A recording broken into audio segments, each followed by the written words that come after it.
এটা পাঙ্গাস কত করে? 60 টাকা। পাঙ্গাস 60। এটা হচ্ছে ট্যাংরা। ট্যাংরা কত করে? 100। আর এটা পাবদা? না, সাগরের মাছ সাগরের মাছ কত করে এটা? 80 টাকা। 80 টাকা। যে রুই মাছ এটা 80। 80। আর এটা সাগরের গুড়া মাছ, সাগরের গুঁড়া মাছ এটা? এটা 80 টাকা। আর এটা মুরগির পেশেন্ট। আর কক আছে ওই পাশে। এটা হচ্ছে যে ভর্তা 20 টাকা। জি, এটা জি, করলা ভাজি 30। আমার কক মুরগি কত করে? 150 ও 100 টাকা।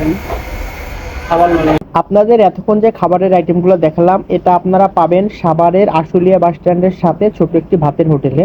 এই হোটেলটা মূলত এই জায়গায় মাছের জন্য বিখ্যাত, কারণ এখানে নানান পদের মাছ পাওয়া যায় এবং সেটা স্বল্প মূল্যে। মার্কেটে বা বাজারে অন্যান্য যে কোনো হোটেলের চাইতে এই হোটেলের মাছের দাম আমার কাছে একটু কম মনে হয়েছে।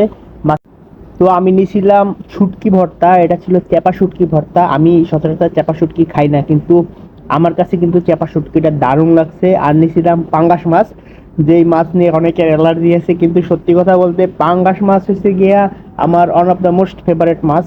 আমার পছন্দের মাছ ইলিশ, কিন্তু পাঙ্গাস মাছটা আমার খুব ভালো লাগে, কারণ এই মাছের কাঁটা কম। অবশ্য কাঁটাওয়ালা মাছ আমার বেশ ভালো লাগে, কিন্তু পাঙ্গাস মাছটা কেন জানি না ভালো লাগে, কারণ এই মাছে একটু তেল থাকে, ব্যাপারটা একটু অস্থির লাগে। এই পাঙ্গাস মাছটার দাম ছিল 60 টাকা।